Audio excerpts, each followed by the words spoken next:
Pulaskah kita bersungut-sungut? Shalom sahabat Kristus.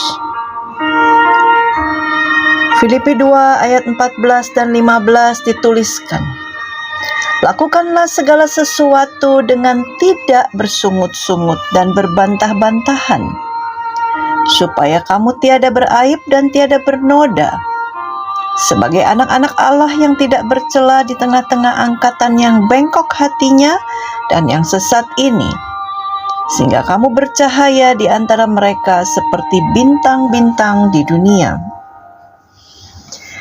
Kebiasaan bersungut-sungut sangat sulit dihilangkan. Bersungut-sungut dapat melemahkan diri sendiri, juga orang lain, sehingga membuat kita tidak dapat bercahaya di tengah zaman yang bengkok ini.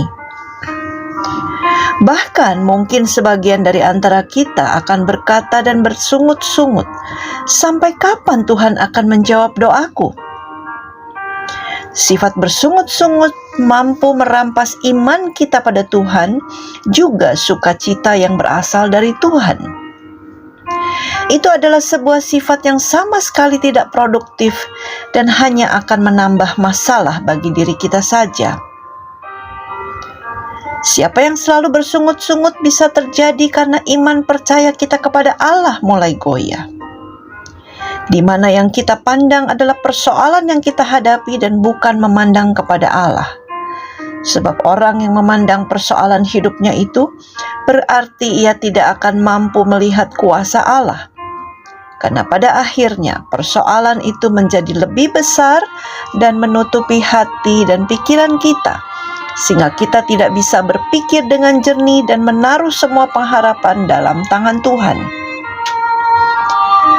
Ada kesaksian dari seorang pemilik restoran yang sangat menggugah hati.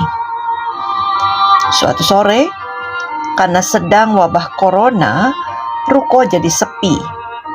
Rencananya kami mau tutup lebih awal, jam 17 lewat. Ketika dapur sudah dibersihkan dan ruko akan ditutup, masuklah seorang driver Gojek. Lalu dia tanya, apakah masih bisa terima pesanan?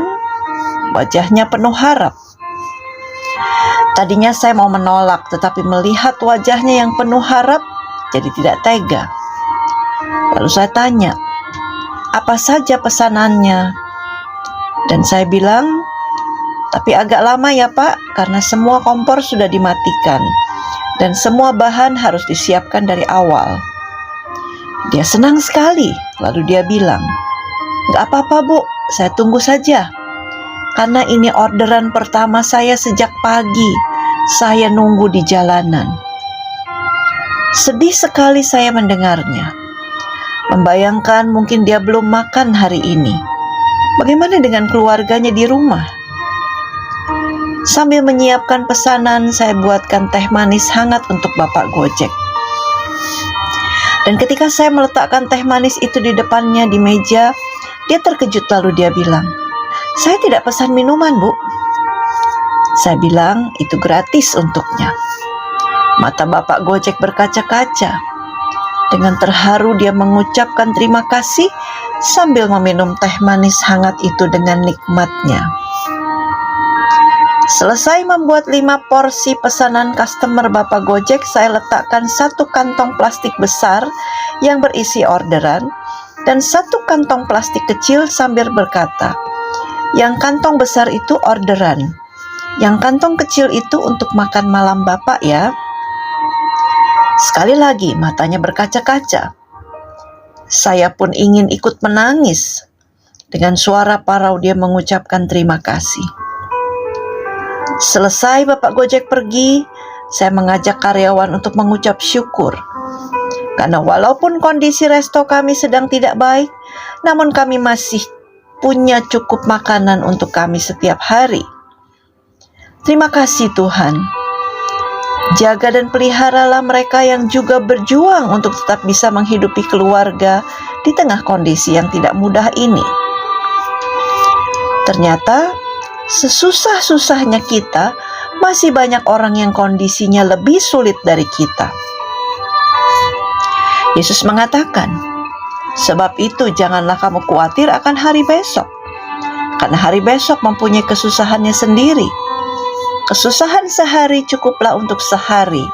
Matius 6 ayat 34. Masa susah akan selalu hadir dalam hidup kita, tetapi jangan sampai kita kecewa dan menjadi seperti bangsa Israel di zaman Musa dalam bersikap.